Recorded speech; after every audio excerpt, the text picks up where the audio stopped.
tous, c'est Jérémy, on se retrouve pour une vidéo sur l'éthique de l'énergéticien.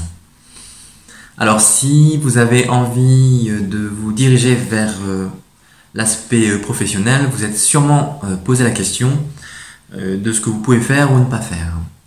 Alors, à moins que vous soyez médecin ou membre du corps médical, vous ne pouvez pas poser de diagnostic ou proposer un médicament ou encore prétendre guérir.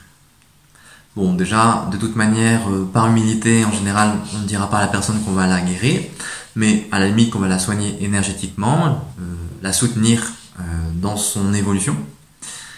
Et du point de vue de l'aspect légal, eh bien, on va essayer d'éviter de parler de soins, à la limite soins énergétiques, comme je disais, mais vous pourrez utiliser les termes comme accompagnement, harmonisation, équilibrage, et surtout en ramenant tout ça à l'aspect énergétique et pas à l'aspect purement physique. Le travail de l'énergéticien n'est pas reconnu en tant que tel, en tout cas en tant que médecine.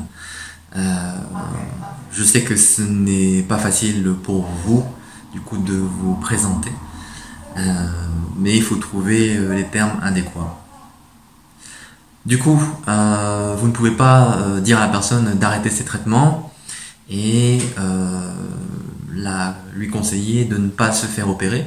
Vous pouvez simplement l'inviter à faire ses propres choix en conscience. Et par votre soutien, je suis sûr que la personne choisira pour le mieux. Du point de vue de votre statut, eh bien, essayez d'assumer qui vous êtes en tant que praticien et demandez le tarif qui vous paraît adapté. Je sais que ça n'est pas évident lorsqu'il s'agit d'argent, puisque parfois on a du mal à réclamer quelque chose, surtout lorsqu'on débute, puisqu'on ne se sent pas sûr, suffisamment en confiance. Mais prenez une bonne attitude, commencez par un bel aplomb. Déjà, ça aidera la personne à avoir confiance en vous et du coup peut-être elle-même, ça l'aidera directement. Et de l'autre, ça soutiendra également vos collègues qui, eux aussi, ont besoin d'en vivre, tout comme vous. Donc, assumez votre position et pratiquez un tarif juste. Ce qui veut dire que ça peut évoluer. Il y a des personnes qui peuvent se contenter d'un prix relativement modique et d'autres personnes qui vont réclamer quelque chose de plus élevé.